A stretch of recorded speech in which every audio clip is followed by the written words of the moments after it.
Muito bem, gente.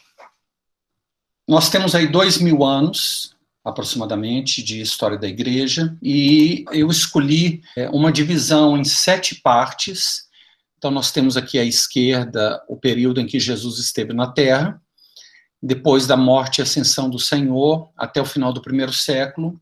Esse período é chamado de Igreja Apostólica, porque nós temos todos os apóstolos ainda vivos, ou alguns ainda vivos. No final do primeiro século, o apóstolo João morre, e aí começa um segundo período da história da igreja, que é chamada a Igreja Perseguida. São 2 séculos em que o Império Romano persegue cruelmente a igreja, o cristianismo. É uma forma do adversário tentar destruir o testemunho de Deus aqui na Terra. Depois desse período, então, nós temos um terceiro período, chamado de Igreja Imperial, que é quando Constantino se converte e estabelece o cristianismo como religião do Império. São 2 séculos também, aproximadamente. E nós vemos uma outra estratégia do adversário. É como ele não conseguiu destruir a igreja através de morte e perseguição nos 2 primeiros séculos, após ali o ano 100, então ele muda de estratégia e ele se une à igreja, vamos colocar dessa maneira, e o nosso adversário tenta destruir a igreja por dentro, trazendo corrupção e falsas doutrinas. Depois nós temos um quarto período, chamado de Igreja Medieval, um período que dura aproximadamente 1000 anos. Depois, a Igreja Reformada, com a Reforma Protestante, a Igreja Moderna, o 6º período, e o 7º período, a Igreja Contemporânea, a partir do início do século passado, com o movimento pentecostal. Então, esse é o esquema que nós vamos usar para estudar esses 2000 anos de história, dividido em 7 períodos. Por que 7 períodos? Esses 7 períodos históricos, eles têm marcos históricos muito bem definidos, nós vamos ver isso quando avançarmos, mas eles estão baseados nas 7 igrejas representativas do livro de Apocalipse, em Apocalipse capítulo 2 e capítulo 3.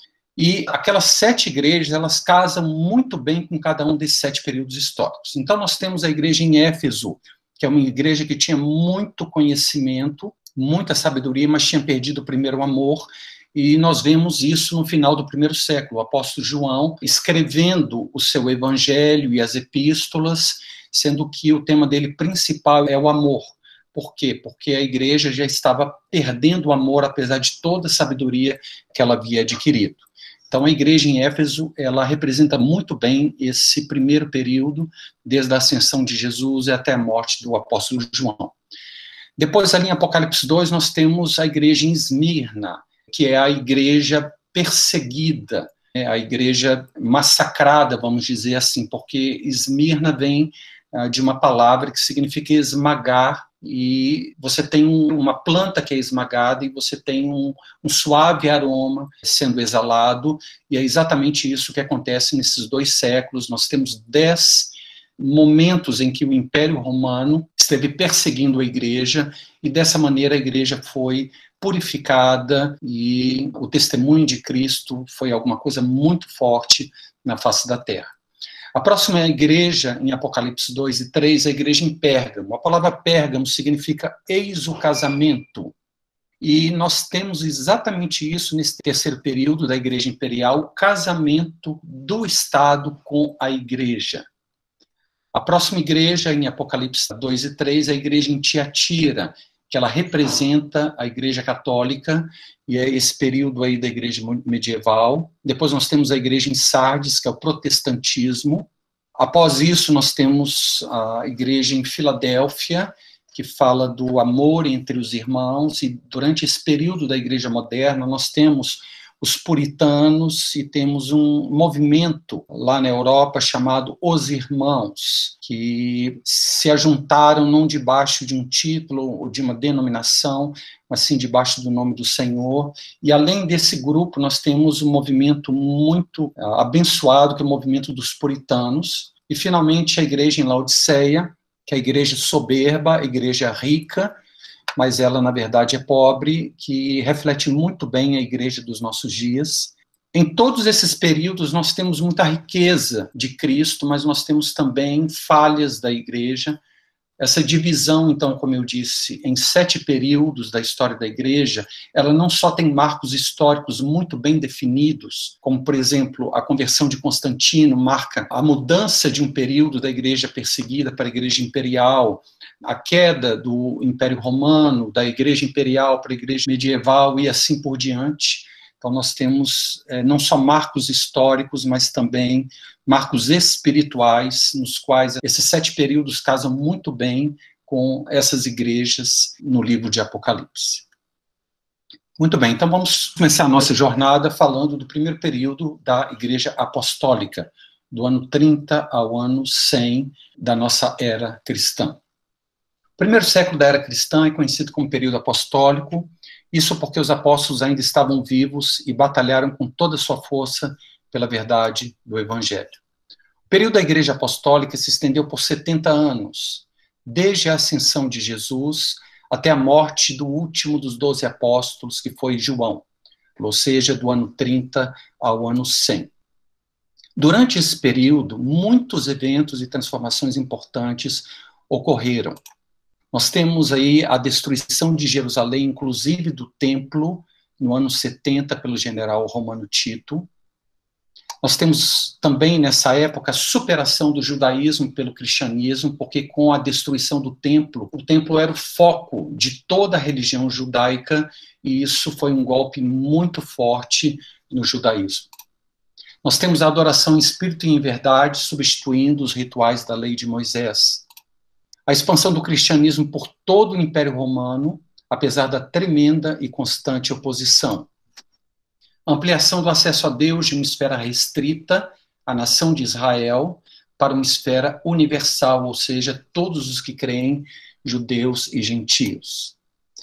O testemunho de Deus neste mundo sendo substituído de uma nação terrena, Israel, para um corpo místico espiritual, a Igreja.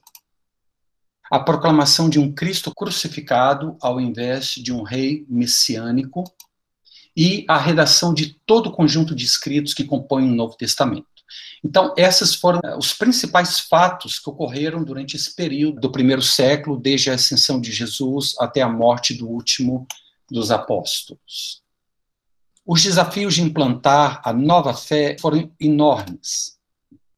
Nós temos alguns apóstolos que escreveram para os judeus, como, por exemplo, o autor do livro de Hebreus, o apóstolo Tiago, o apóstolo Pedro e Judas. Então, nós temos 1º e 2 Pedro, a epístola de Tiago, a epístola de Judas e o livro de Hebreus. São escritos primariamente para os judeus cristãos. Quais eram os desafios que esses autores tinham diante de si?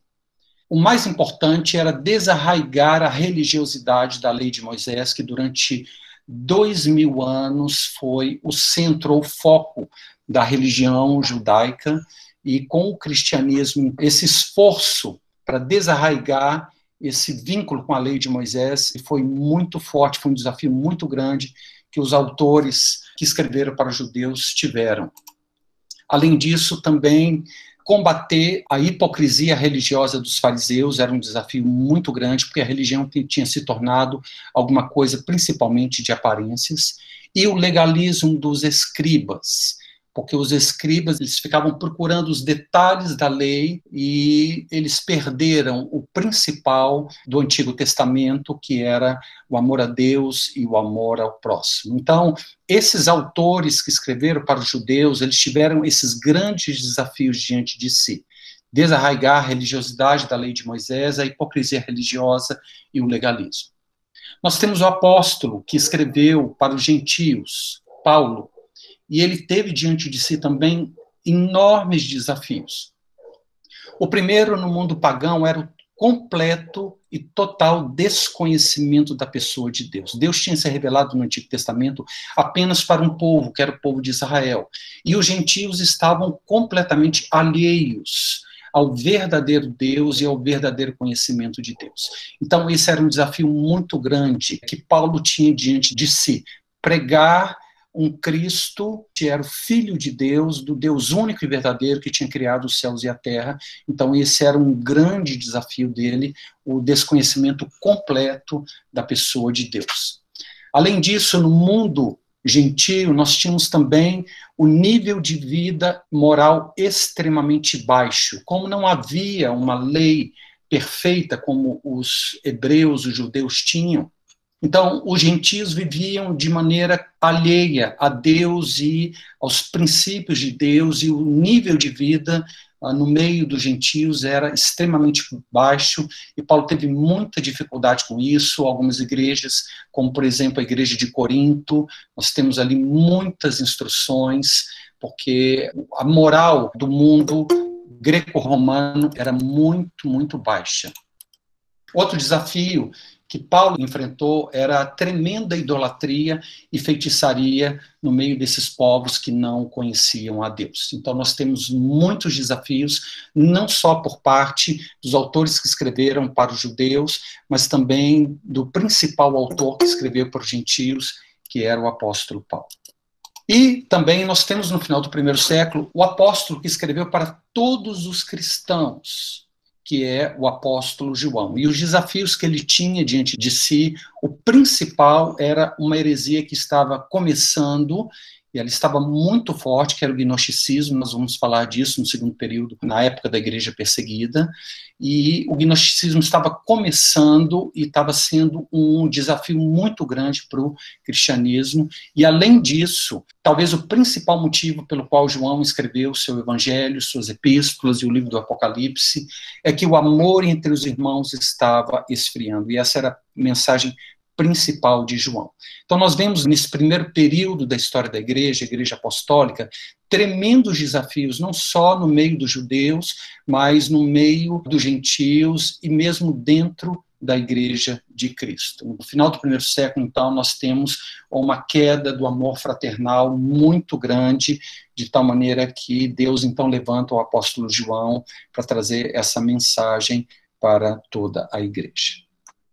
A descida do Espírito Santo no dia de Pentecostes, em Atos capítulo 2, marca então o início da história da igreja. A vida para os primeiros cristãos nem sempre foi fácil. O próprio Senhor morrera numa cruz como um malfeitor. Depois nós temos a morte de Estevão, em Atos capítulo 7, pelos judeus, e de Tiago, em Atos capítulo 12, pelos Herodes. E com o passar dos anos, cada um dos 12 apóstolos foi dando a sua vida para a expansão do cristianismo, e todos eles foram martirizados, exceto o apóstolo João. Então nós temos Pedro dando a sua vida em Roma. É muito interessante a história do fim da vida de Pedro. Havia uma perseguição sobre Nero, Pedro estava escondido em Roma, e à noite ele estava saindo da cidade, e teve uma visão de Jesus entrando novamente em Roma. E Pedro perguntou: Senhor, o que o Senhor vai fazer lá em Roma? E o Senhor disse que respondeu para ele: eu vou novamente ser crucificado. Então Pedro, ele entendeu que ele precisava voltar para a cidade, e ele foi então preso, e quando ele foi martirizado, ele disse: olha, eu não sou digno de morrer como meu Senhor, por favor, vocês me crucifiquem de cabeça para baixo. E foi assim que Pedro deu a sua vida. Simão Zelote, ele morreu também crucificado lá na região da Grã-Bretanha. Nós temos o apóstolo André dando a sua vida na Grécia. Ele foi esfolado vivo, além de crucificado. Filipe, morrendo na Ásia Menor, também crucificado. Tiago Menor sendo apedrejado no Egito. Tiago Justo, morrendo em Jerusalém. Tadeu, dando a sua vida na Pérsia. Mateus sendo esfaqueado na Etiópia. Tomé, morto por uma lança na Índia. Paulo decapitado em Roma. Bartolomeu também decapitado na Armênia. Matias queimado em Jerusalém. E João, que teve uma morte natural, foi o único que não foi martirizado na cidade de Éfeso. Então nós vemos como o evangelho se espalhou e como os apóstolos, eles foram por toda parte pregando o evangelho e dando a vida por causa da mensagem da salvação. Nero foi o primeiro imperador romano a perseguir o cristianismo. No ano 64, Nero incendiou Roma e colocou a culpa nos cristãos. Houve um imenso incêndio em Roma que durou 6 dias e 7 noites. E 10 dos 14 bairros da cidade foram destruídos.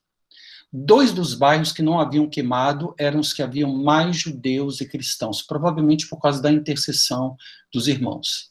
Então, Nero, quando ele viu isso, ele coloca a culpa nos cristãos que foram perseguidos, jogados às feras na arena e queimados para iluminar a cidade de Roma. E nessa perseguição, Pedro e Paulo estavam entre os mártires. Após Nero, nós temos Domiciano, que também perseguiu implacavelmente os cristãos, pois os cristãos se opunham às velhas tradições romanas, ao culto aos deuses e ao imperador. Querendo restabelecer a religião do Estado, que era uma forma de unir todo o império, a recusa dos cristãos desatou uma intensa perseguição por parte de Domiciano, pois se negar a prestar esse culto era sinal de traição e infidelidade contra o Império Romano. Apesar de nos 2 séculos seguintes nós temos muita perseguição, nesse primeiro século nós também tivemos perseguição por parte de Nero e por parte do imperador romano Domiciano. Como reação a essas perseguições, alguns pensadores cristãos tentavam justificar a sua atitude de não adorar ídolos, de não adorar o imperador ou os deuses de Roma. Um dos objetivos do helenismo de Alexandre o Grande era o sincretismo religioso, e isso ainda vigorava ali no primeiro século, debaixo do domínio romano. E o que era o helenismo? Era a aceitação e mistura de todos os deuses e a criação de uma uniformidade religiosa em todo o império. Ou seja, um sistema religioso que combinasse todas as doutrinas, tomando um pouco de cada uma. Qualquer adepto de outra religião estava disposto a prestar tributo aos deuses nacionais de Roma e, ao mesmo tempo, que adorava os seus próprios deuses. Mas os judeus e cristãos, eles não aceitavam isso, pois eram monoteístas. Portanto, esses 2 grupos, cristãos e judeus, eram vistos como intransigentes e, por consequência, o judaísmo e o cristianismo eram aberrações que deveriam ser extirpadas para o bem do Império Romano. Os cristãos, então, alguns pensadores cristãos, começam a se utilizar da própria cultura grega, que era imensamente valorizada, para defender as suas crenças e os seus ideais. E aí nós temos os cristãos usando a tradição filosófica platônica como defesa da fé cristã. Por que isso? Porque Sócrates e Platão haviam criticado os deuses pagãos, dizendo que eles eram apenas criação humana, e que, segundo os mitos clássicos, esses deuses eram mais perversos do que os seres humanos. Então, os cristãos, eles diziam o seguinte: olha, os próprios filósofos gregos, eles diziam que não era sensato adorar esses deuses, porque eles eram mais perversos que os seres humanos. Platão também falava de um ser supremo, perfeito, que era a suprema bondade de beleza, que todos os demais seres derivavam a sua existência dele. Ou seja, essas linhas de pensamento são as linhas de pensamento do cristianismo. Então os cristãos começaram a se utilizar dessa cultura grega para defender o seu posicionamento diante da opressão do Império Romano. Além disso, Sócrates e Platão também criam na imortalidade da alma e na vida depois da morte. Também o estoicismo, que era uma outra escola filosófica, ensinava doutrinas de alto caráter moral. Segundo os estoicos, há uma lei natural impressa em todo o universo e na razão humana que diz como nós devemos nos comportar. E os imperadores e os deuses que Roma impunha a adoração eram totalmente amorais.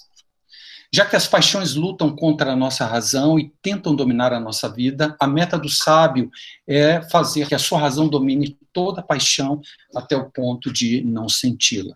Esse estado de não sentir paixão alguma é a apatia, e nisso consiste, segundo eles, a perfeição moral. Então, essas ideias gregas e filosóficas, elas foram utilizadas como uma justificativa da atitude dos cristãos não adorarem os deuses romanos ou os deuses gregos, e nem homens, como no caso os imperadores. E com a morte, então, do último dos apóstolos, João, no final do primeiro século, nós temos, assim, finalizado esse primeiro período, que é o período da Igreja Apostólica. Muito bem. Nós, então, entramos agora em um segundo período da história da Igreja, que é a Igreja Perseguida, do ano 100 a aproximadamente o ano 313 depois de Cristo. O período da Igreja Perseguida se estendeu por aproximadamente 2 séculos, desde a morte do apóstolo João, no ano 100, até o edito de Constantino, no ano 313, nos quais ocorreram muitas e constantes perseguições contra os cristãos. O imperador Trajano instituiu uma política religiosa sincretista para unir todas as religiões sob o culto do Sol Invictus. Ele também baixou um decreto proibindo, sob pena de morte, toda a conversão, tanto ao judaísmo quanto ao cristianismo. O imperador Marco Aurélio, ele era estoico e se opunha ao cristianismo por razões filosóficas.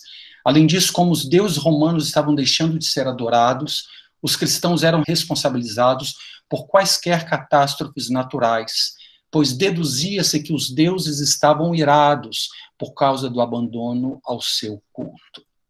Então, todo tipo de problema no império, os cristãos eram acusados. Por quê? Porque os cristãos estavam promovendo a debandada da adoração aos deuses do Império Romano. A perseguição sob Sétimo Severo foi tão intensa que era considerado por muitos escritores cristãos como o próprio anticristo. Mas apesar de toda a oposição à nova fé, os cristãos se multiplicavam por todo o império e os templos pagãos, eles começaram a ficar quase abandonados. Por causa disso, o imperador Décio desatou uma terrível perseguição, pois pensava que os problemas do império, desde derrotas militares e fomes até catástrofes naturais, eram devidos ao afastamento do culto aos deuses. Vários desses imperadores tentaram reavivar a devoção aos deuses de Roma, e o cristianismo era o principal desafio a esse desejo dos imperadores. O imperador Valeriano confiscou todas as propriedades dos cristãos e proibiu as suas reuniões. E Diocleciano desatou a última e mais cruel perseguição. Todos os direitos civis dos cristãos foram suspensos, edifícios cristãos destruídos, livros sagrados queimados e muitíssimos cristãos torturados e mortos. Então nós temos basicamente 10 perseguições do Império Romano contra o cristianismo nesses 2 séculos seguintes aí da história do cristianismo. Quais eram os motivos da perseguição contra os cristãos? Além das acusações normais dos cristãos serem antissociais, pois eles não participavam das festas populares. Por quê? Porque todas tinham alguma conotação religiosa, ou idólatra, ou pagã. Os cristãos também eram acusados de serem intransigentes pela sua recusa em igualar o seu Deus aos deuses dos demais povos, era o que pregava o helenismo de Alexandre o Grande. Os cristãos eram acusados de serem incrédulos e ateus, pois eles não cultuavam e nem acreditavam em deuses visíveis. Eram acusados também de ignorantes, pois muitos dos convertidos eram escravos, ferreiros, ou seja, pessoas de classe baixa. E também acusados de traidores, pois os cristãos se recusavam a render culto ao imperador e a prestar juramento em atividades militares. Essas, então, eram as acusações normais que os cristãos recebiam, mas haviam também muitos falsos rumores, pois como os cristãos se reuniam ocultamente para celebrar a sua fé, a ceia e as reuniões nos quais a palavra era pregada, muitas acusações infundadas recaíam sobre os discípulos. Os cristãos eram acusados de incesto, porque eles se casavam somente com irmãos e irmãs na fé. Então nós temos aí essa acusação que havia muito incesto no meio do cristianismo, e não só isso, de que os cristãos eram acusados de canibalismo, pois como eles celebravam reuniões onde se comiam a carne e o sangue de Cristo, isso era como que uma desculpa para que crianças fossem mortas nesses rituais. Isso era o que os pagãos imaginavam sobre os cristãos. Crianças eram mortas e todos comiam a carne e bebiam o sangue de pessoas. Então, por causa de todas essas acusações, os cristãos não eram somente perseguidos e condenados à morte pelas autoridades, mas eles também eram odiados e discriminados pela sociedade na qual eles viviam. E simples denúncias levaram muitos cristãos a serem julgados e mortos. O simples fato de alguém ser denunciado como cristão, isso era motivo suficiente para a pena de morte. Portanto, nesses 2 séculos, nós temos um enorme exército de mártires partindo para a eternidade sob os rigores da espada, das feras e das ardentes fogueiras. Somente os que eram verdadeiramente cristãos se dispunham a pagar tamanho preço pela verdade do Evangelho. Mas mesmo assim, em meio a tantas perseguições, os cristãos aumentaram em número e disse que chegaram a ser quase metade do Império Romano. Esse foi um período histórico para a igreja, uma vez que mesmo em meio a circunstâncias adversas, os cristãos viviam o evangelho e testemunhavam a sua fé. Essas circunstâncias adversas, então, perseguição e morte, nesse período da igreja perseguida, produziram uma igreja purificada, tanto na vida quanto na doutrina. Portanto, só uma pessoa fiel e zelosa professaria a fé em Cristo, pois tal atitude equivaleria a uma sentença de morte. A vida cristã, então, ela foi mantida num alto nível moral nesses 2 séculos.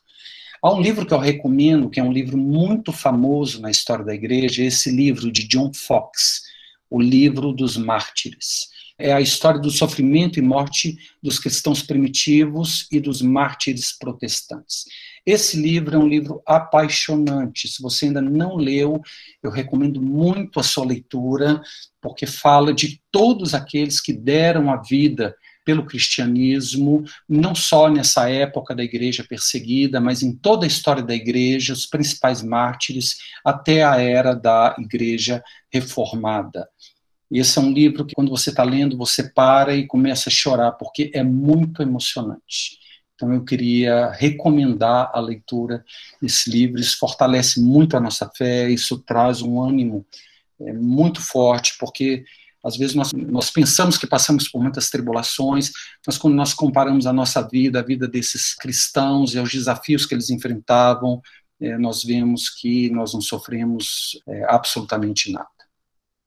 Nesse cenário de perseguição, foi necessário que os cristãos encontrassem meios de se identificar. Se ser cristão era motivo de pena de morte, como que eles podiam se encontrar ou se identificar uns aos outros? E aqui nós temos uma coisa muito interessante, gente. O peixe foi um dos primeiros símbolos da fé cristã. Isso se devia ao fato de que a palavra peixe em grego podia interpretar-se como um acróstico que continha as letras iniciais da frase Jesus Cristo, Filho de Deus, Salvador. Então nós temos esse símbolo cristão que até hoje nós usamos, e essa era a palavra em grego para peixe. E cada uma dessas letras era um início de palavras. E nós temos esse acróstico. Jesus Cristo, Filho de Deus, Salvador. Então, o símbolo do peixe, ele identificava os cristãos, porque o início de cada letra era o início de cada uma das palavras dessa frase, Jesus Cristo, Filho de Deus, Salvador. E os cristãos se reconheciam desenhando no chão 2 arcos que formavam um peixe. Então, estava um cristão andando na praia e via outra pessoa, não sabia se ele era cristão ou não. Então, esse cristão, ele fazia um arco, um meio arco no chão. Se o outro completasse outro meio arco, desenhando um peixe, então eles sabiam, ambos são cristãos, eles se abraçavam, se saudavam. Então essa era uma das maneiras em que os cristãos se reconheciam, e desde então esse símbolo do peixe, ele tem sido o símbolo do cristianismo por vários séculos até os dias de hoje. Muito interessante isso, gente. Além, nesse período, das cruéis perseguições, essa também foi uma época em que muitas heresias começaram a proliferar no meio da cristandade. Ebionismo era uma seita judaico-cristã que defendia a universalidade da lei mosaica necessária para a salvação. Jesus era o Messias, mas no caráter de um profeta sobre o qual desceu o Cristo no batismo e que o deixou antes de morrer na cruz do Calvário. Ou seja, o Espírito do Cristo desceu sobre a pessoa ou o homem Jesus no batismo, e aí isso o capacitou para todo o seu ministério, mas esse Espírito do Cristo se retirou da pessoa de Jesus antes dele morrer ali na cruz do Calvário. Era isso que ensinava o ebionismo, e eles rejeitavam fortemente as cartas do apóstolo Paulo. Por quê? Porque Paulo era apóstolo aos gentios, e essa seita era uma seita judaico-cristã, que defendia a lei de Moisés. Nós temos também nessa época o maniqueísmo, que diz que o universo compõe-se dos reinos das trevas e da luz, e ambos lutam pelo domínio do homem. Eles rejeitavam Jesus humano, o corpo de Cristo era ilusório, era isso que eles falavam, porém criam em um Cristo celestial. Docetismo negava a humanidade de Jesus, dizendo que ele não tinha um corpo como o nosso. O seu corpo era de uma substância essencialmente espiritual e somente parecia físico. E que Jesus tinha descido do céu, ou seja, ele apareceu repentinamente como um homem já maduro. O montanismo, fundado por Montano e duas profetisas, pregava contra o mundanismo das igrejas. Exaltavam a castidade e a viuvez, interpretavam muitas passagens bíblicas de maneira ascética, reivindicavam ter recebido novas revelações divinas enquanto em estado de êxtase. Novacionismo, muito parecido com o montanismo, porém sem as reivindicações proféticas. Noviciano desejava punir com muito rigor aqueles cristãos que, sob perseguição, haviam negado a Jesus, haviam caído, mas depois haviam se arrependido.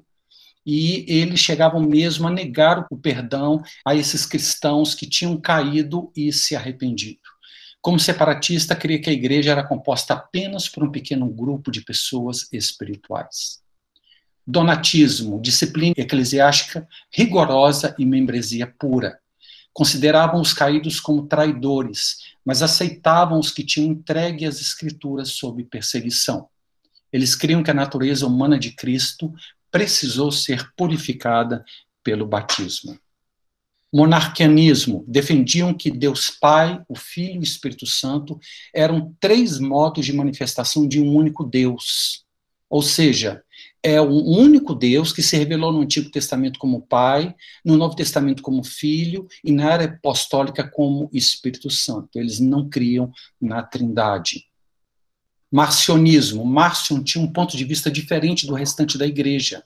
Ele cria que o Deus do Antigo Testamento era mau e cruel e que não era o mesmo Deus do Novo Testamento, bom e misericordioso.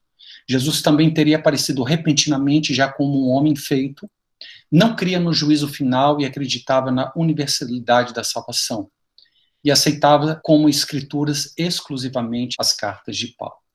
Então nós vemos nessa época, além das perseguições, muitas heresias começando a proliferar no meio da cristandade. Porém, a mais intensa e perigosa heresia nesse período foi o gnosticismo. Esse nome vem do grego gnosis, que significa conhecimento.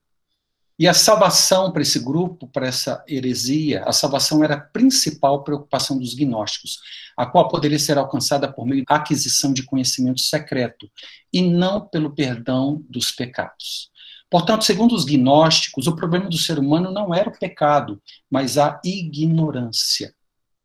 Eles criam no dualismo entre matéria e espírito. Deus é um espírito absoluto e causa de todo bem, e toda matéria é completamente má. E o ser humano é um espírito eterno que de algum modo ficou encarcerado neste corpo mau e precisa se libertar dele. Para isso é necessário que venha um mensageiro do reino espiritual para revelar alguns segredos. E Cristo era apenas um desses mensageiros, o menor deles, pois entrou neste mundo material. Então, de maneira sucinta, o gnosticismo, ele ensinava o seguinte: Deus é espírito e está completamente afastado do mundo material, desse mundo em que nós vivemos. E há uma série de esferas espirituais que separam o homem de Deus.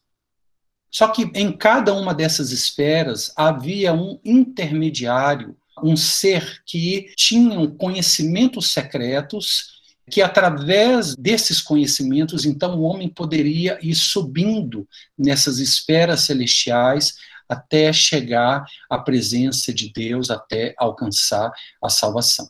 Então, o gnosticismo era essa heresia ou essa seita que valorizava demasiadamente o conhecimento, porque eles criam que através de conhecimentos secretos o homem conseguiria alcançar a salvação.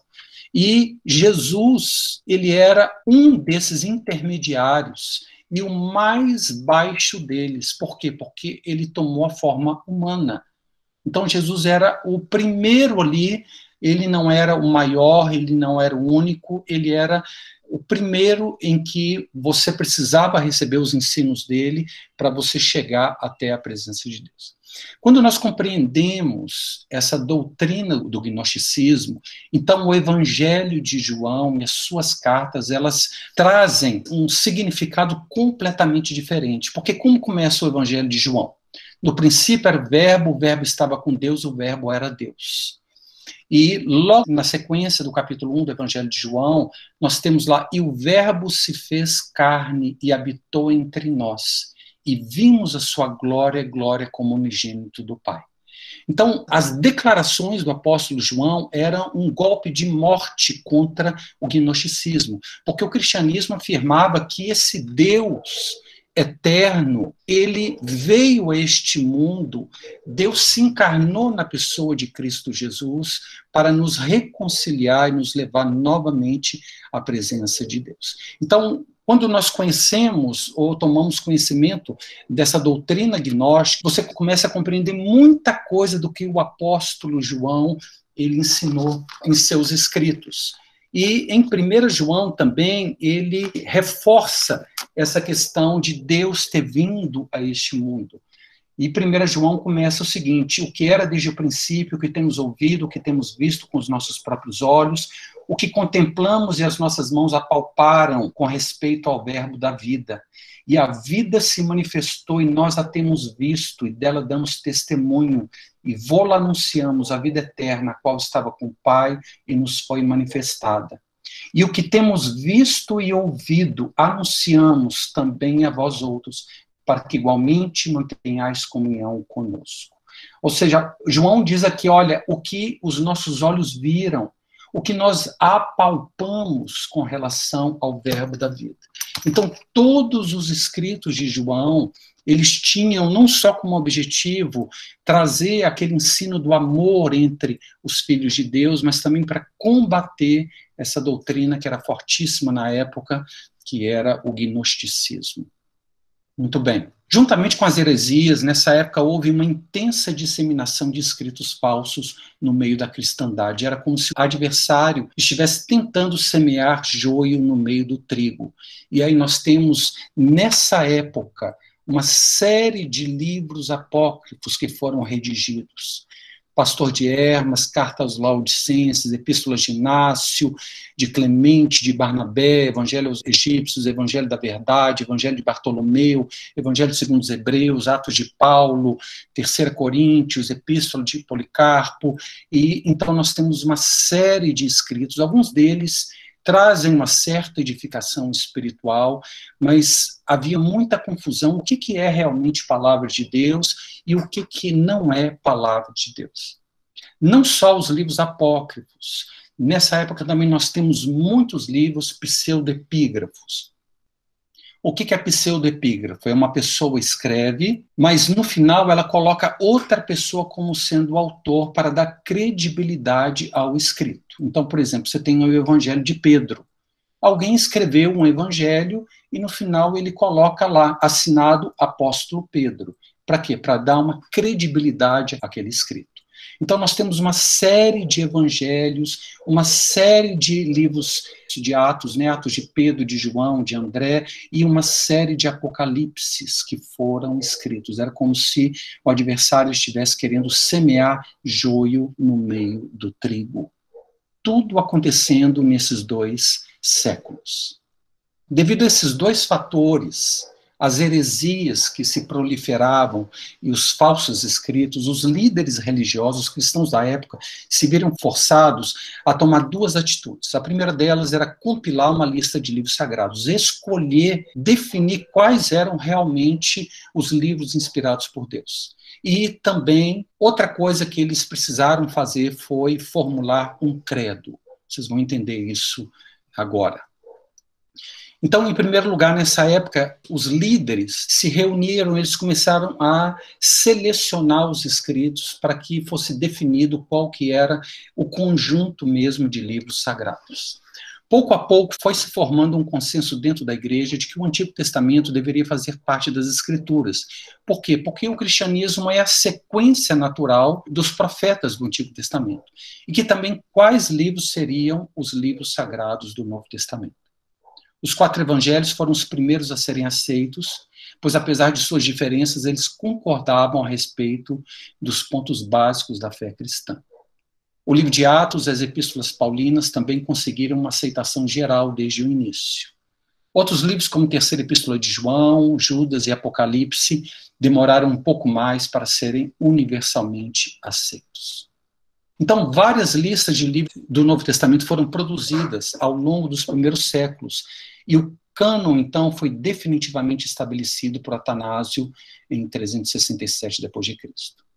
Também queria recomendar um livro excelente que descreve em detalhes como todo esse processo ocorreu e quais foram os critérios de escolha dos livros do cânon cristão. Esse livro chamado Introdução Bíblica, como a Bíblia chegou até nós. Esse livro, ele responde a uma das maiores objeções à Bíblia como palavra de Deus, pois ele fornece uma série de fatos, comprovando que as Escrituras não foram corrompidas com o passar dos séculos e que a Bíblia que temos em mão é totalmente digna de crédito. Olha, na minha opinião, todo cristão deveria ler esse livro, porque esse livro traz uma fundamentação científica, histórica, provando que os livros que nós temos em nossa Bíblia, não só os do Antigo Testamento, mas os do Novo Testamento, como eles foram selecionados, como eles foram separados no meio de toda aquela quantidade de livros que começaram a aparecer, e nós temos alguns fatos históricos muito fortes que declaram que a Bíblia que nós temos em mãos nos dias de hoje não foi corrompida. Essa é uma das maiores objeções nos dias de hoje das pessoas crerem que a Bíblia é a palavra de Deus. Então, esse é um livro importantíssimo para todo aquele que se diz cristão, porque esse livro lança um fundamento bem sólido de que a Bíblia que nós temos em mãos é realmente a palavra de Deus. Então, por causa dos falsos escritos, os cristãos da época, eles começaram a selecionar e a separar e a definir qual é o cânon, ou o conjunto de livros sagrados do Novo Testamento. Mas precisávamos de uma outra coisa para combater as heresias.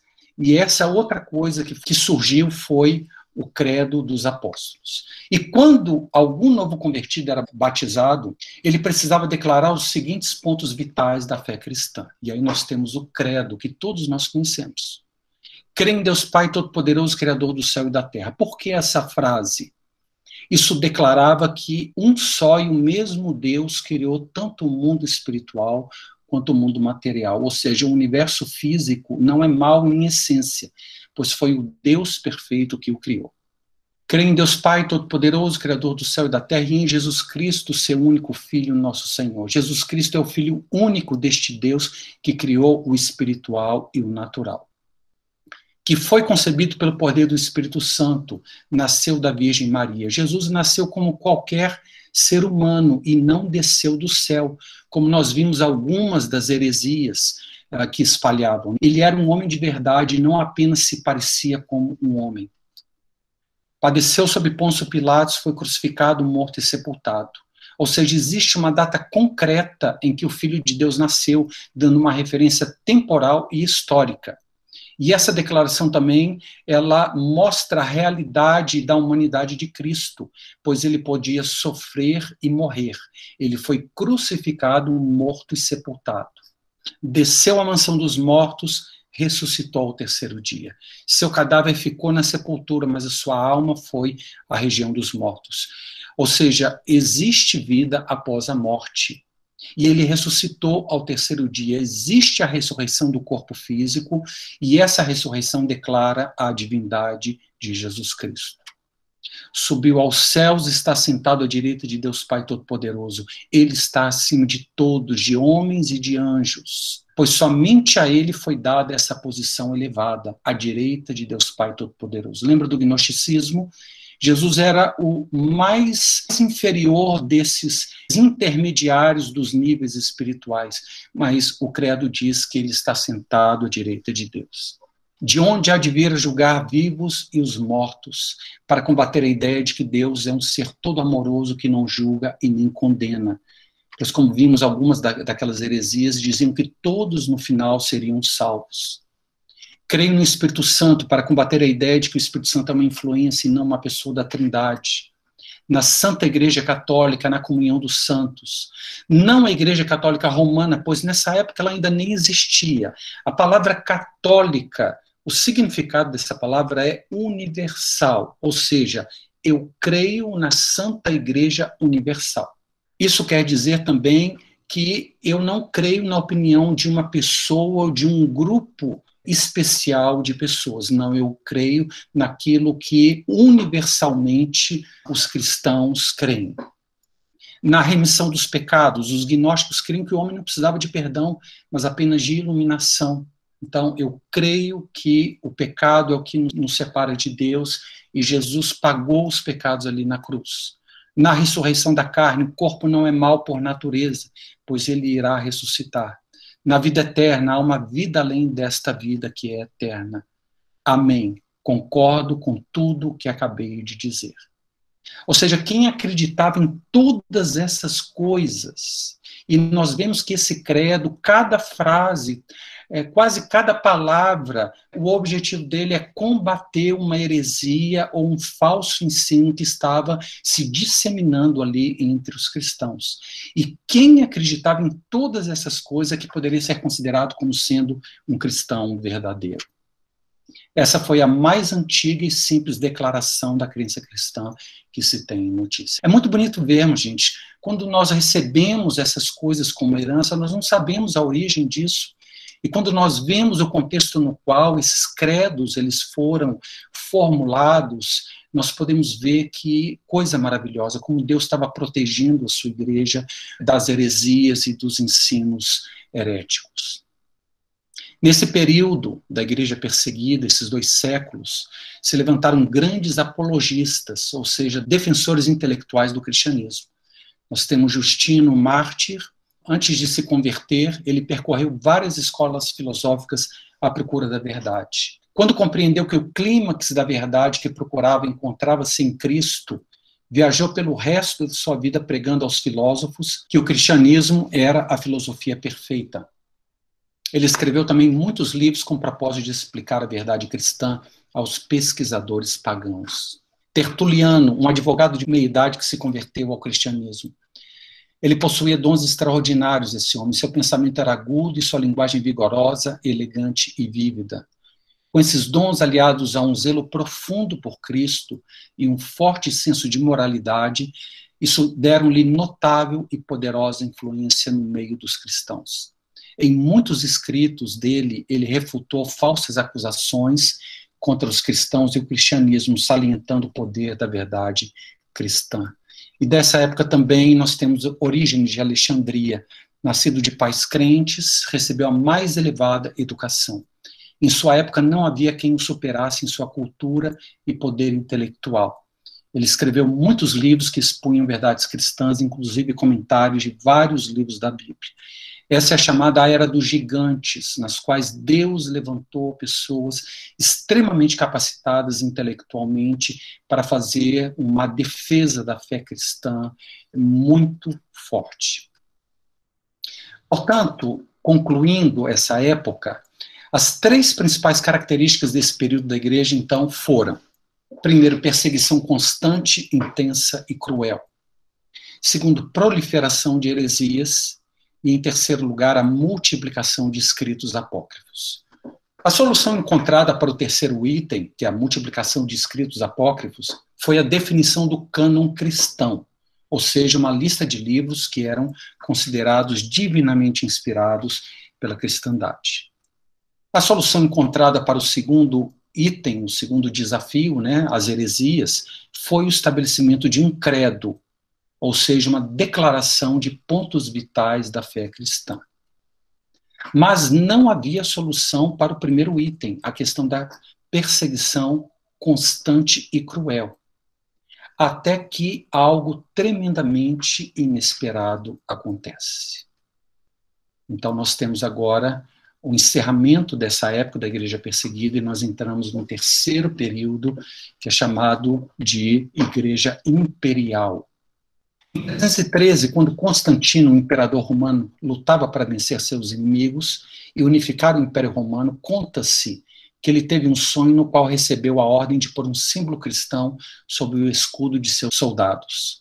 Uma outra versão diz que ele teve uma visão nas nuvens, junto com essas palavras, in hoc signo vinces, ou seja, por este sinal vencerás. Constantino, então, ordenou que na batalha se usasse um símbolo conhecido como labarum, que consistia na superposição de duas letras gregas, o X e o P, que são as duas primeiras letras do nome de Cristo em grego. Como ele foi vencedor nessa batalha, foi promulgado então o famoso Edito de Milão, no qual se decidiu que os cristãos não seriam mais perseguidos. E assim o motivo da perseguição, ser cristão, se tornou da noite para o dia em simpatia e apoio do imperador. E então, com a conversão de Constantino, nós entramos em uma outra fase da história da igreja. Este foi o fato mais notável e também mais influente, tanto para o bem quanto para o mal do cristianismo. Os cristãos foram, então, integrados à sociedade romana e não demorou muito para que o cristianismo se tornasse a religião oficial do Estado. A igreja, até então, formada por pessoas de classes baixas, foi abrindo espaço entre a aristocracia.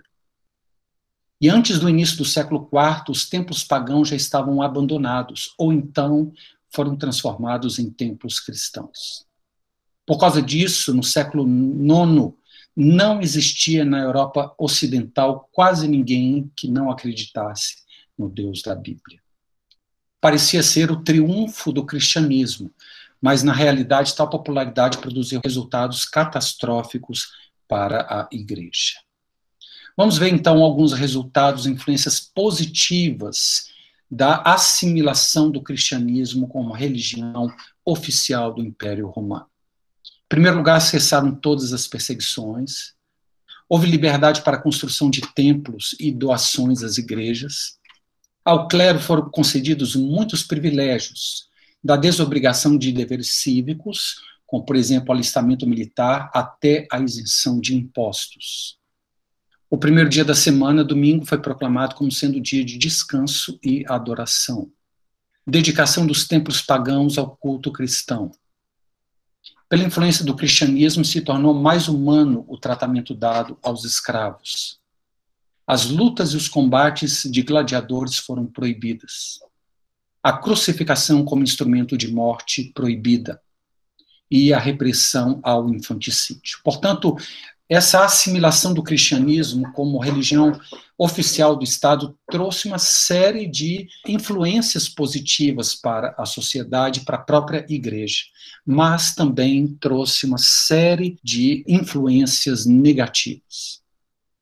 Devido à oficialização do cristianismo, todos então queriam ser membros da igreja, e quase todos eram aceitos, tanto os convertidos quanto os perversos. Homens mundanos e ambiciosos desejavam cargos na igreja para obter influência social e política. E assim a humildade e a santidade da igreja primitiva foram substituídas pela ambição, pelo orgulho e pela arrogância de seus líderes, fazendo da igreja uma máquina de interesses e ambições políticas. Nos cultos de adoração, a ostentação e o esplendor da igreja tornaram as celebrações menos espirituais. Os costumes e cerimônias pagãs foram pouco a pouco infiltrando-se na igreja, e muitas festas e ritos pagãos ganharam roupagem cristã e foram aceitas pela igreja com nomes diferentes, como, por exemplo, o nosso Natal. A origem do nosso Natal é o culto ao Deus Sol. E como na Bíblia está escrito que Jesus é o sol da justiça, então uniu-se essas coisas para cristianizar festas pagãs. E muitos ritos pagãos, eles ganharam, então, uma roupagem cristã e começaram a ser comemorados dentro do cristianismo, sendo que a sua origem era idólatra e pagã. Assim, por volta da Idade Média, por causa de todos esses motivos, o cristianismo estava totalmente fora dos padrões que os apóstolos deixaram. A igreja, então, começa a enfrentar um novo desafio, pois passaram de perseguidos a aclamados. Multidões de pessoas não convertidas enchiam as igrejas, apenas para receber benefícios ao se tornarem cristãos como o imperador. Então, por exemplo, havia incentivos às pessoas se converterem ao cristianismo. Elas ganhavam algumas mudas de roupas, alimentos e até um pequeno valor financeiro. Então, todo mundo começou a querer se tornar cristão. E aqui nós temos, então, o início da união igreja-estado. Nessa nova conjuntura, tanto as oportunidades quanto os perigos para o cristianismo eram grandes. A igreja perseguida passou a ser a igreja dos poderosos. As celebrações que eram simples se tornaram pomposas. As reuniões deixaram de ser nas catacumbas e em locais secretos e escondidos e se construíram imensas e ricas igrejas nas principais cidades do império. O Cristo crucificado, que era a mensagem principal, passou a ser representado sentado em um trono, exatamente como os imperadores, reinando sobre todo o universo. E essa nova representação da pessoa de Cristo, não um Cristo na cruz, mas um Cristo assentado em um trono, assim como os imperadores, se tornou conhecida como Cristo Pantocrator, ou seja, Cristo Rei Universal, regente de todas as coisas.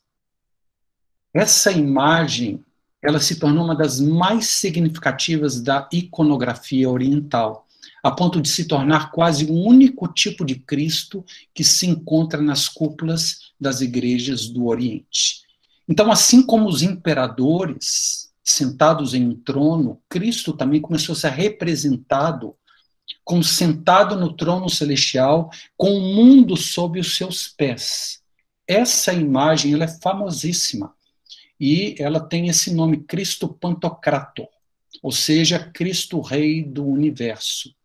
Essa representação fortalecia o poder do imperador, porque era como se o imperador fosse uma representação de Deus governando ali o império.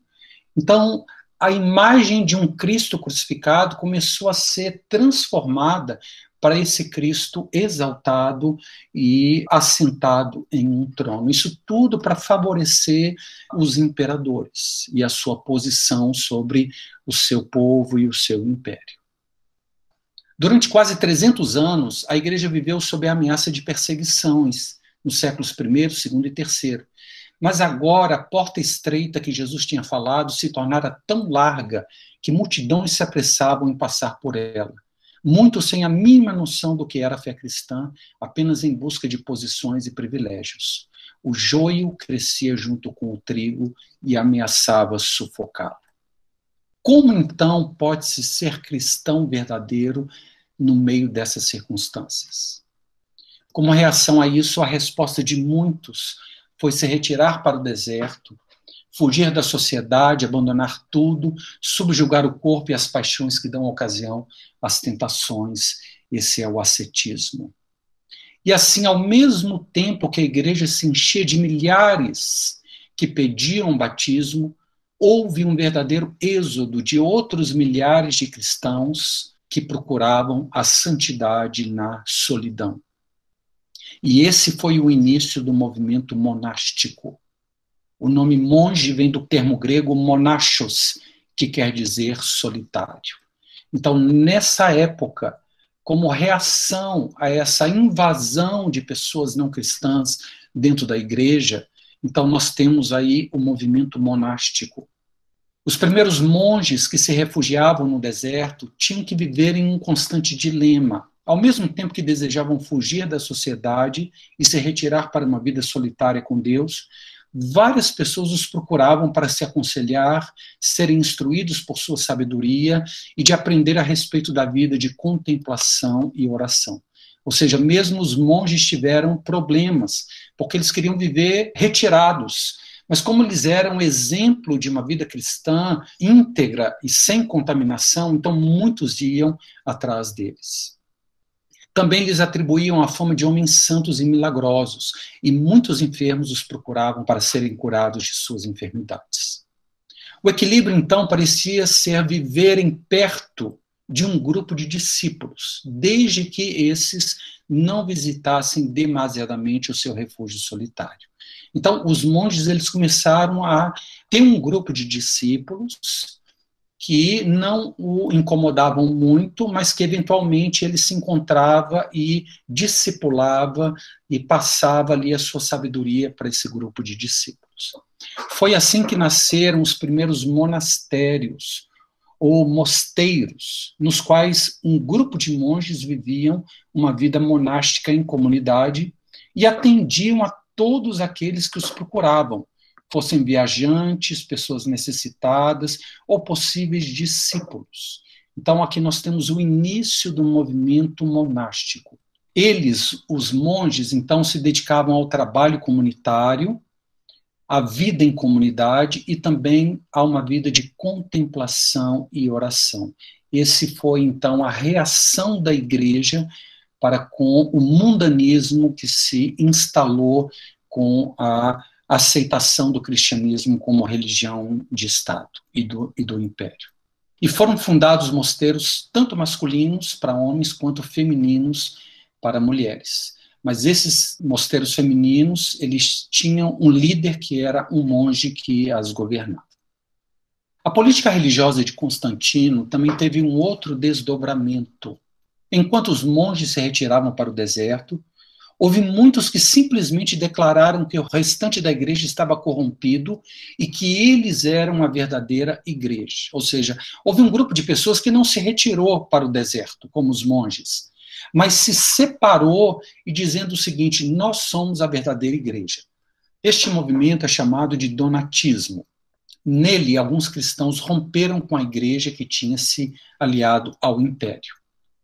Por ser desde a sua origem separatista, o donatismo posteriormente foi considerado herético e cismático. Esse movimento, então, iniciou-se por volta do século IV e foi extinto no final do século VII. É um grupo, então, de cristãos que, como eu disse, que não ia para os desertos, eles simplesmente se separavam e diziam: nós é que temos a verdade, nós é que somos a verdadeira igreja. Mas por causa dessa raiz separatista, então, esse movimento ele foi posteriormente rejeitado pela cristandade como um todo. Um fato importante nesse período foi o Concílio de Nicéia, que foi patrocinado pelo imperador, por Constantino, onde se discutiu um assunto que punha em perigo o próprio cerne da fé cristã, a controvérsia ariana sobre a doutrina da Trindade. Então, nessa época, houve, assim como nos séculos II e III, a principal heresia era o gnosticismo. Durante esse período, séculos IV e V, essa controvérsia ariana foi o principal desafio herético no meio do cristianismo. E o que Ário defendia? que o Verbo, ou seja, Jesus, era uma criatura, a primeira criatura mais elevada, e não que o Filho tenha sempre existido junto ao Pai. Então, você pode separar o Pai, o Verbo e o mundo, colocando só Deus como Pai, o Verbo, Cristo, como a primeira criatura, a mais exaltada delas, e através dele todas as coisas foram criadas. Ou então que o Verbo e o Pai eram Deus e sempre existiram por toda a eternidade. Então houve um tremendo debate nessa época sobre a pessoa de Cristo, se ele tinha sempre existido junto com Deus, o Pai. E olha, até hoje nós encontramos esse tipo de situação no meio da igreja protestante. Na igreja onde eu reúno, há um líder de louvor, o nome dele é Ricardo, e ele foi convidado recentemente, pouco tempo atrás, para ministrar louvor em uma igreja. E ele começou a adorar Jesus, e a louvar e dizer: Jesus, eu te adoro, Jesus, eu te adoro. E no final do culto chamaram ele lá e falaram: olha, você não pode adorar a Jesus, você pode louvar a Jesus. Por quê? Porque Jesus, ele é digno de honra, porque ele criou todas as coisas. Mas você não pode adorar a Jesus porque ele não é Deus. Você só pode adorar a Deus, o Pai. Até hoje, essa heresia existe no meio da igreja. Pessoas que consideram Cristo em uma posição elevada, mas não como em igual nível de Deus, o Pai. Isso colocava em jogo a divindade do Verbo. E como resultado desse concílio, dessa reunião, formulou-se o credo de Nicéia ou o credo niceno. Esse é o credo mais universalmente aceito pela igreja. O que é o credo de Nicéia? Ele diz assim: cremos em um Deus Pai Todo-Poderoso, Criador de todas as coisas visíveis e invisíveis, e em um Senhor Jesus Cristo, Filho de Deus, gerado como unigênito do Pai, isto é, da mesma substância do Pai, Deus de Deus, luz de luz, verdadeiro Deus de verdadeiro Deus, gerado, não feito, consubstancial com o Pai, mediante o qual todas as coisas foram feitas, tanto as que estão nos céus como as que estão na terra, que para nós humanos e para nossa salvação desceu e se fez carne, se fez homem, sofreu e ressuscitou ao terceiro dia e virá para julgar os vivos e os mortos. E cremos também no Espírito Santo. Aos que dizem, pois, que houve quando o Filho de Deus não existia, e que antes de ser concebido não existia, e que foi feito das coisas que não são, ou que foi formado de outra substância ou essência, ou que é uma criatura, ou que é mutável ou variável, a estes a Igreja Universal amaldiçoa ou anatematiza.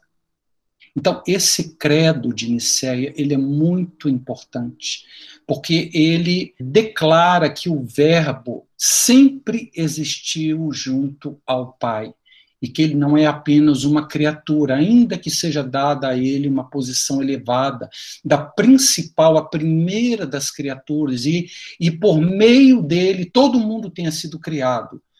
Então, nessa época, esse credo ele foi muito importante, porque a própria essência da pessoa de Cristo estava sendo colocada em dúvida, e quando nós temos uma concepção errada da pessoa de Cristo, a nossa própria salvação ela pode ser comprometida.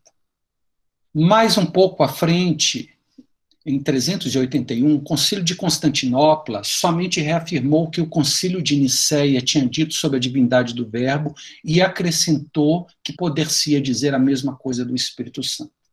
Não temos tempo, mas cada uma dessas frases, dessas palavras, dessas expressões, Deus de Deus, luz de luz, gerado, não feito, consubstancial com o Pai, cada uma dessas declarações tem algo por trás que foi necessário estabelecer o credo dessa maneira com que ele foi estabelecido. E um pouco mais à frente na história, o Espírito Santo ele não era considerado, ele começou a não ser considerado uma pessoa, apenas uma influência, um poder. Então, no Concílio de Constantinopla, aproximadamente 60 anos mais tarde, foi declarado um outro credo, detalhado mais que o Espírito Santo era um com Cristo e com Deus, o Pai.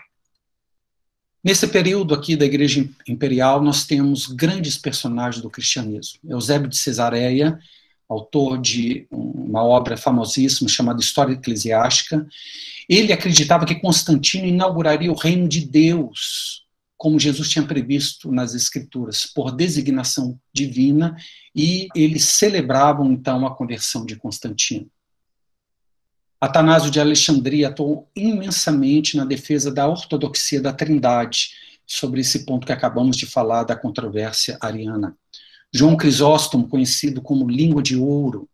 Jerônimo, sua maior herança cristã foi a tradução da Bíblia diretamente das línguas originais, do hebraico e do grego, para o latim, e não uma tradução da Septuaginta conhecida como Vulgata.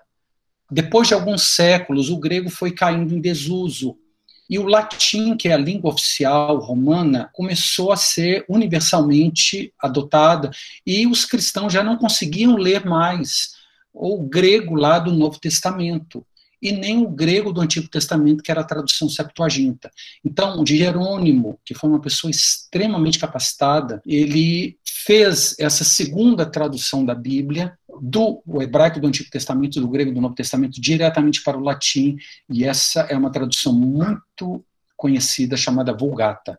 Essa foi a Bíblia da Idade Média, e ainda hoje ela é aceita pela Igreja Católica como texto autorizado das Escrituras.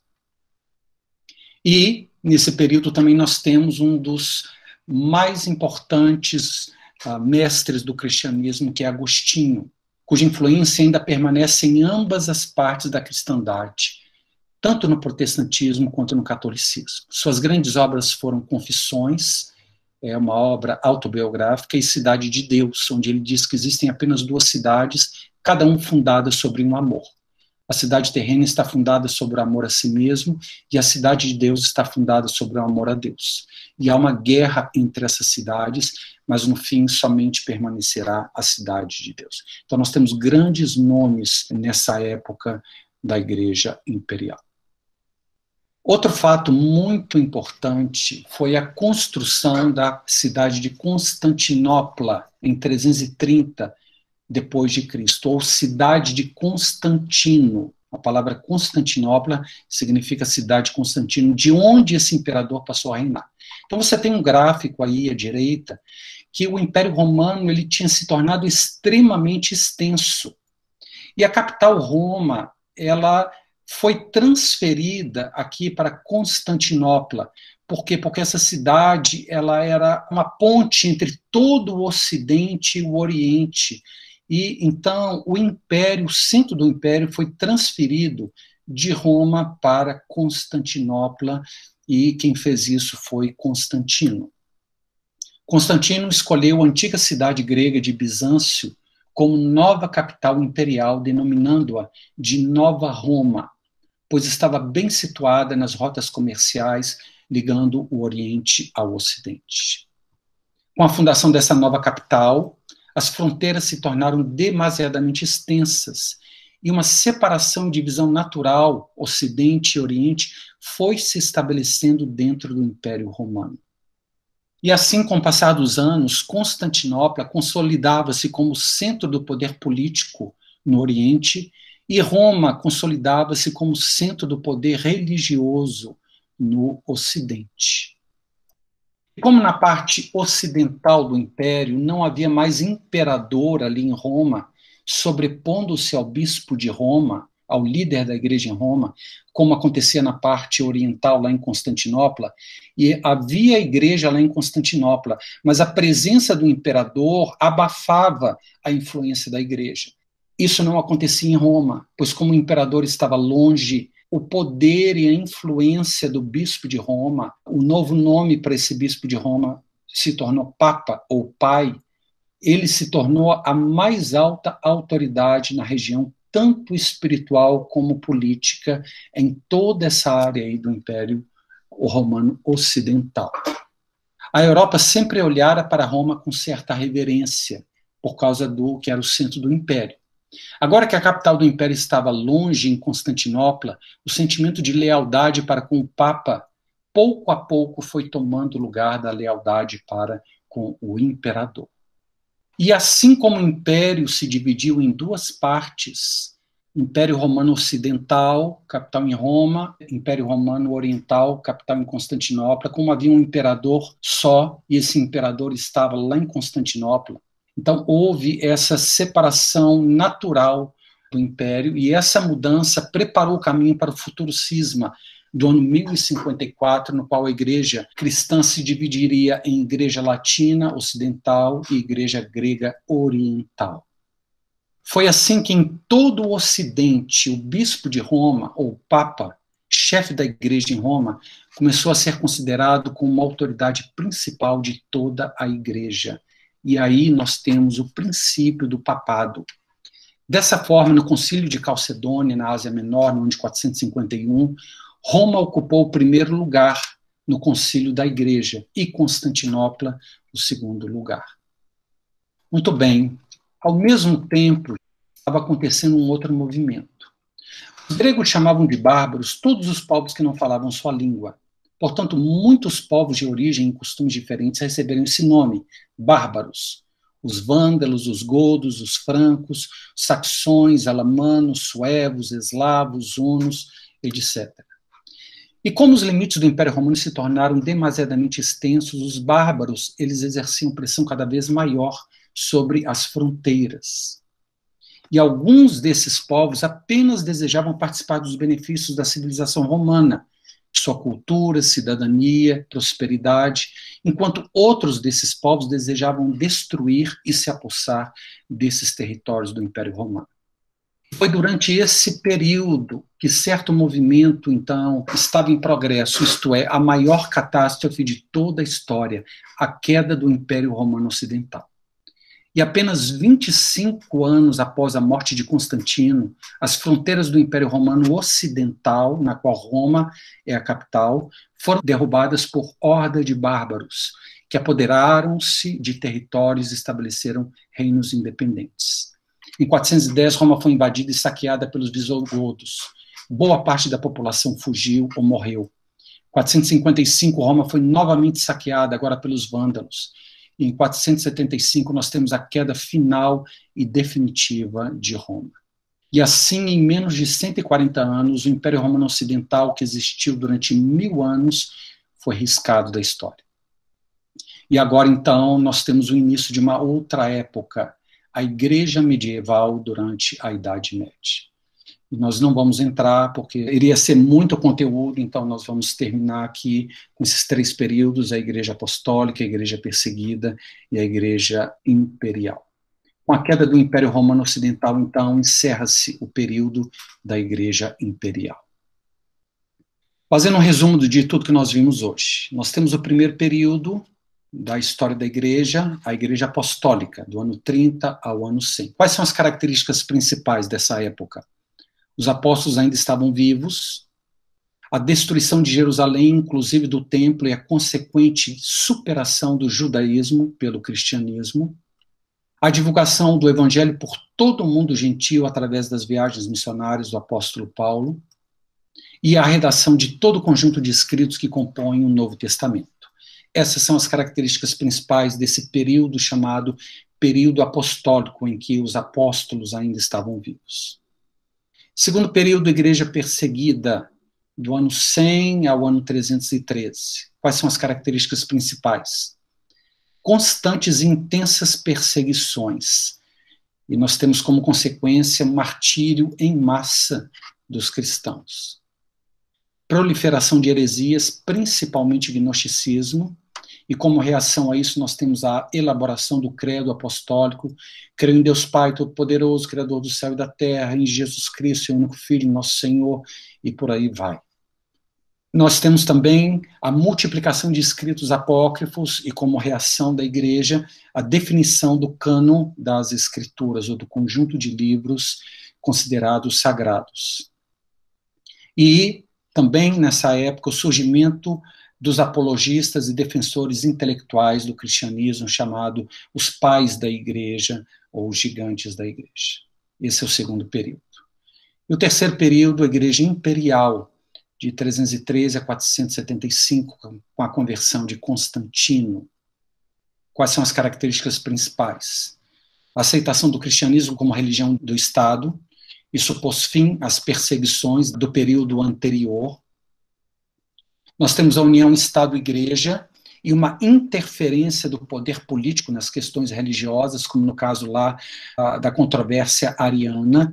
O próprio imperador estava presente naquele concílio, que considerou Ário um herege, então havia muita influência do poder político nas questões religiosas. Houve muita corrupção interna na igreja, multidões não convertidas aceitando o cristianismo como religião, e como reação a isso nós temos um movimento monástico.